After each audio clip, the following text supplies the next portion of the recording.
Ben Johnston is already setting the tone of competition before Bears training camp even starts. Misi Dub and Bobby are going to discuss that and some of our biggest concerns with where the team is right now. We're going to get to all that and more right after this. You are now tuned in to Chicago Bears Central, your number one place for all Chicago Bears news and content.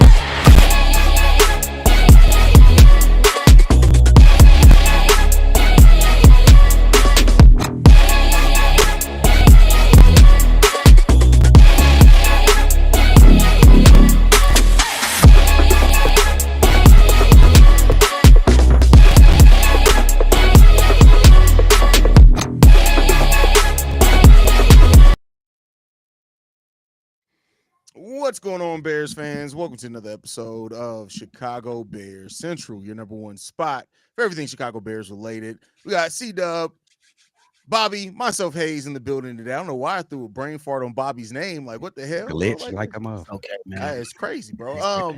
Nonetheless, fellas, we got a quote. We're going to start this one off from Ben Johnston. I'm talking about the competition and what they want to do, the tone they're really trying to set with training camp. And he said this. We talked about it the moment the players get back in the building. It's going to be a competitive environment. There's no depth chart right now. If you want to play, you've got to earn it. If you want to roll, you've got to earn it. They know that. We were very straightforward and honest with them when they came in the building.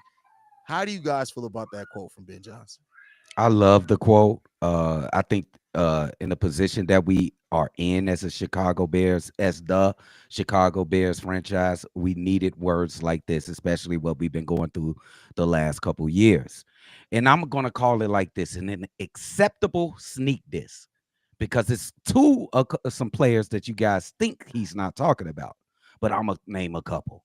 DJ Moore, I need you to be a leader on the field. I need you to run your entire routes like you get in the ball each and every time. I need you to be a role model, DJ Moore. Montez Sweat, we know the name is great, but we need to start seeing some numbers on the field. We need to see some sack numbers. It's all good and all. We gave you the excuse for the last couple of years of you are aversion, you know what I'm saying? Like you got the defense mind thinking about you that lets other people get released to get to the quarterback, but that's not going to be good enough. We need numbers. Tremaine Edmonds, we need you to do the number one thing a defensive player needs to do. Tackle. We need you to tackle correctly, Tremaine Edmonds. And this was going to hurt me like it's going to hurt everybody. Jaquan Brisker, we need you to play smarter. We need you to be more careful on the field if that's not an oxymoron to the game of football. So I think it's an acceptable sneak diss. Thank you, Ben Johnston. Hey, it's a hell of a start for Ben Johnston because as the season went on last season, we started to hear things once Matt Eberflus was fired that, hey, we kind of knew these kind of things was coming up in minicamp. What? Y'all was allowing the bozo stuff to go on in minicamp. So good way for Ben Johnston to come out here and set the tone early. And I hope that, and I believe that him and his coaching staff, they're going to hold guys accountable from day one. And I'm 100% with it. If you ain't all in, if you ain't bought into what we trying to do here to go out and win now, you don't deserve much playing time.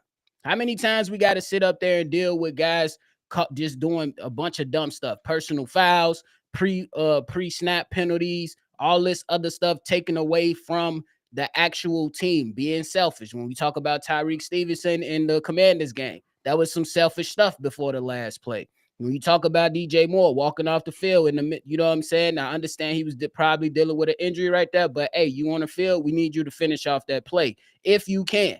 And so I'm 100% with Ben Johnston. Hold these guys accountable. And if you want to be a Chicago Bear moving forward, there's a standard. And I hope that they hold that standard and stand on it, because Matt Eberflus came out with acronyms and all this other stuff that sounded pretty good, but it come to find out he wasn't holding guys accountable, and he was just being an idiot, to say the least, when things really mattered, and just kind of pushed off the issues that was right there and that his players was telling him. So I'm 100% with Ben Johnston. You got to earn this shit, because it's time to win in Chicago. This fan base is too damn good to not have a winner in Chicago for years and years to come.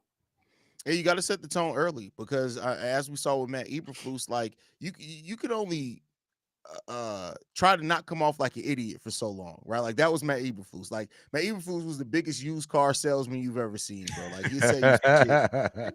But Ben Johnston, you really do get that he understands the purpose of not only earning the respect early, but setting the tone and the expectations early. Like we even before the official training camp starts, even before preseason game starts, he's setting this tone, and that's a good thing to have because you have to live up to a certain standard if you want to have on that Chicago Bears uniform. Now, the standard ain't been shit lately. We're hoping that that's going to change, and we're trying to change that, but that's what you have to do. Having no depth chart. Listen, we have no legacy starters coming in here. You got to come here and earn it, right? And I love that you even called out guys like DJ Moore and Montez Sweat because listen, they have had success for the Bears. Montez Sweat his first year came in here and he led the team in sacks. That's great. Last year, he didn't get the sack numbers. And I will say this, even if you go and look at some of the advanced stuff and the penetration and the pressure rate and things like that, they look decent. They don't look like worthy of what the fuck we paid you to do, though. No. Now, yeah, there are problems on the defensive line. We understand that. But like everybody has to bring it in. It has to start off with your veterans as well. Like you gotta have people that are gonna set the tone. People that I trust to set the tone are people like TJ Edwards. Like I believe he's gonna set the tone in that locker room, right?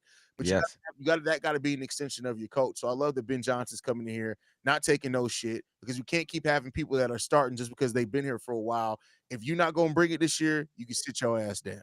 yeah. And go ahead, nephew. I was gonna say I agree 100% with that. And it was just like if we going back and we just, hindsight is 2020, we just looking at it, the guys that we depended on to show true leadership, they didn't show good enough leadership, in my opinion. We talking about your Jalen Johnson, you talking about your Montez Sweat, your Kevin Byards, and all that stuff.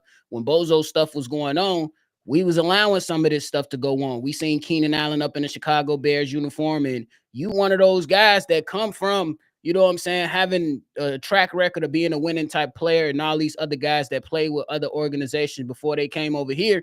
Y'all know what was acceptable and what was not acceptable to allow your team to go through, and how you should be molding these young players to finally get to what you want to do, and that's win football games. We always hear Jalen Johnson come and say, I want to finally win. But my God, what was the voice at when it was time to hold guys accountable early on? You know what I'm saying? Before the season even happened, when training camp was happening, I understand we are going to push that stuff to the head coach because rightfully so. He's at the top. He's supposed to make sure the ship is going in the right direction. But with all those leaders that we had on our team, or, you know what I'm saying, the 8 captains that we had, nobody was really speaking up. Y'all was just letting things go. Or I could be absolutely wrong because I wasn't there on the field with them. They could have brought some of this stuff up, and the coaching staff could have just let it all slide off to the side. But I'm hoping that guys like Joe Tooney, Grady Jarrett, they coming in here with those winning mentalities, and Drew Dalmans and your Jonah Jacksons, and these guys are all coming fresh to this, and they want to go ahead and set the tone and keep that standard well, because I know Joe Tooney ain't finna just leave a Kansas City Chiefs team who was in damn near AFC championships, the last 6 years, to come into some bullshit. So I expect guys to step up, and the right guys to step up. No more 8 captains. Yeah, and I would like to add, like, just on a small scale, like the tone of Ben Johnson from a more passive aggressiveness from Matt Eberflus, which I do not like, not even in regular life happenings, doing regular shit in life. I don't like passive aggressiveness, to a more in your face, upfront. You motherfuckers gonna have to earn your fucking spot. You being right up front with them instead of being passive aggressive. Okay, guys, we're gonna go in there. We're gonna practice hard. We're gonna implement this hits principle, and we're gonna do it right. No, right to the business. Just fucking play football like you supposed to. We don't need to invent a fucking hits principle or the quits principle or whatever you want to say. Just play and do your fucking job. I love it.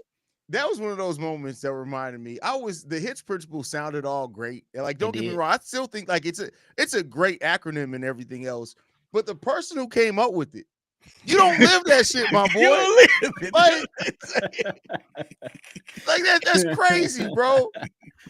It's just like, for example, I always like to link shit back in life, right? Like middle school, we had my football coach.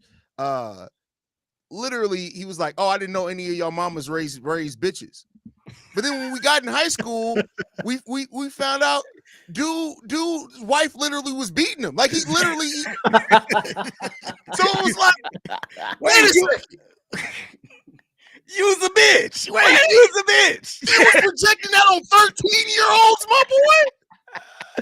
And that just reminds me of Matt Eberflus, bro. It's like, yeah, your daughters run your life, bro. We seen it. Nonetheless, anyway.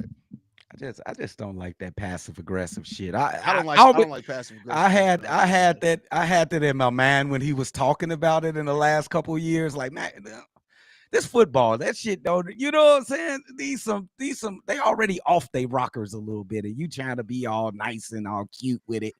Just tell them do their fucking job, bro. That's it, bro. You ain't got to make these stupid ass plans, bro.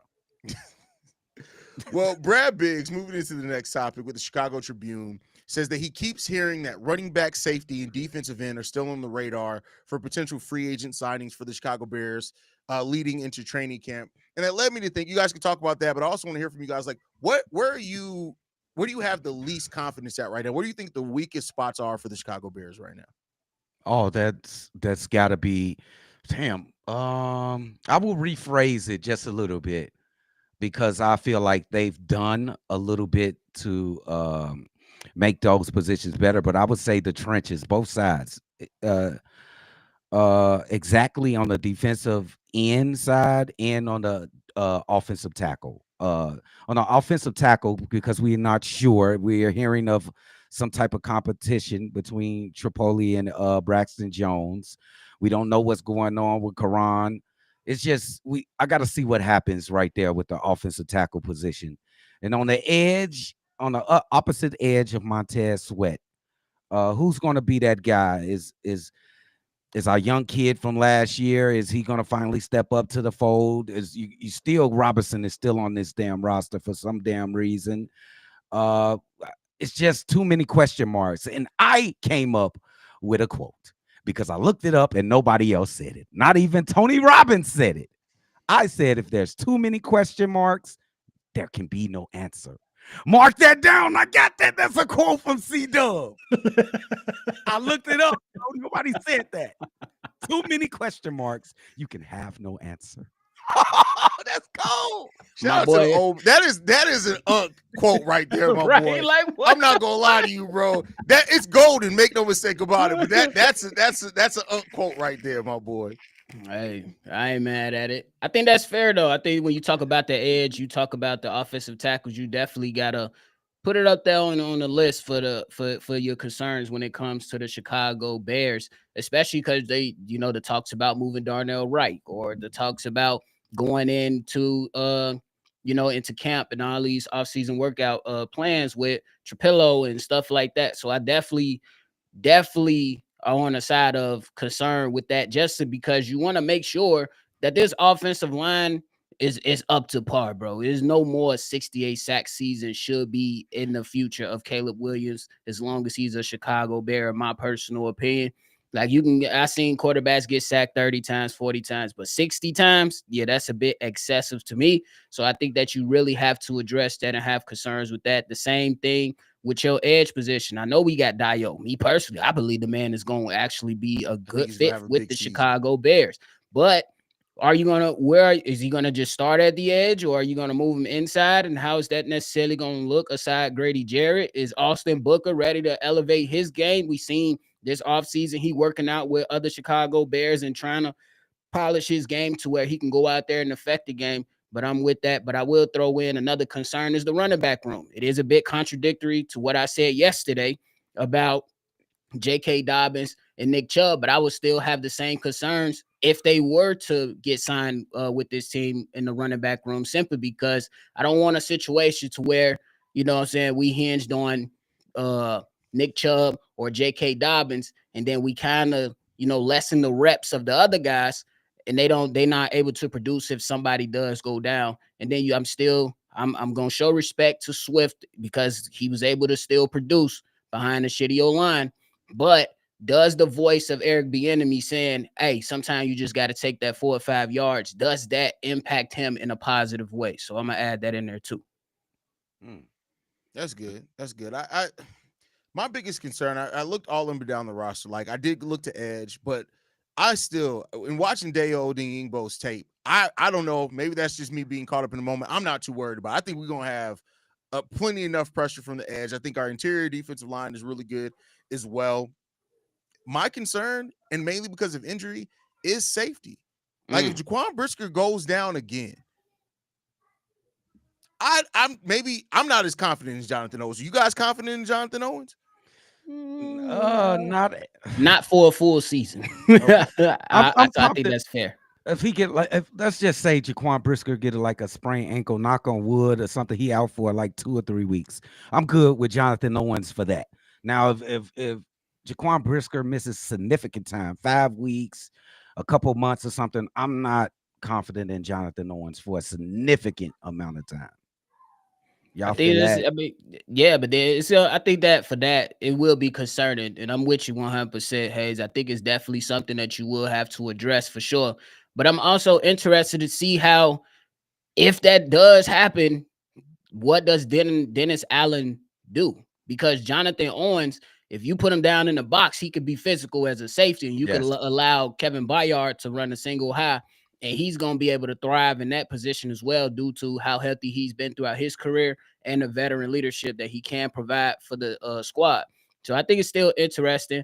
But I'm hoping that Jaquan Brisker, you can have yourself a healthy season, bro, because I ain't gonna lie, Jaquan Brisker, you cost yourself some money, my boy. He's cost himself a lot of money already. If he had Yes, been he able to has. stay, I think even if he had stayed healthy last season, he probably would have got a contract extension over this Probably. season. I think he Oh would. yeah, absolutely. I think 100% if he ain't got So, injured. Yes. so yeah, it's unfortunate, but yeah, I just look at that safety position, especially with how important the defensive backs are in Dennis Allen's system. I just a little bit worried about that, but we'll see. And then outside of that, of course, the left tackle position. But I'm becoming more and more confident about that. I just think the left tackle is really important, and we can't have Braxton Jones falling for a bull rush again. That's why hearing that Ozzie Trapillo's likely to start is music to my ears, because while Braxton isn't terrible, and I've said that, and I still maintain that he's not as bad as some people make him out to be, I would just hate to have an offensive line that's sound and you could just bull rush this one player and you get penetration every single time. Yeah, that's one of those positions that I look at that's critical for the Chicago Bulls to have success this upcoming season. That's the left tackle Fair. position. That's Jaquan Brisker staying healthy. That's Caleb Williams. Uh, I think he did terrific last season. I think he needs to take another step, but I think it's critical that he has a successful season. I think it's critical that we have a successful running back. I don't know who that is. I don't know if it's DeAndre. The enemy can tell him all he want, but how has DeAndre ran the ball for his career to now? He's ran it one way. Now you can't get coached up. I don't know how that's gonna work. I forgot to ask or add that in drip with my biggest worries is the running back and how much they still believe in DeAndre Swift. I'm just gonna add that at the end.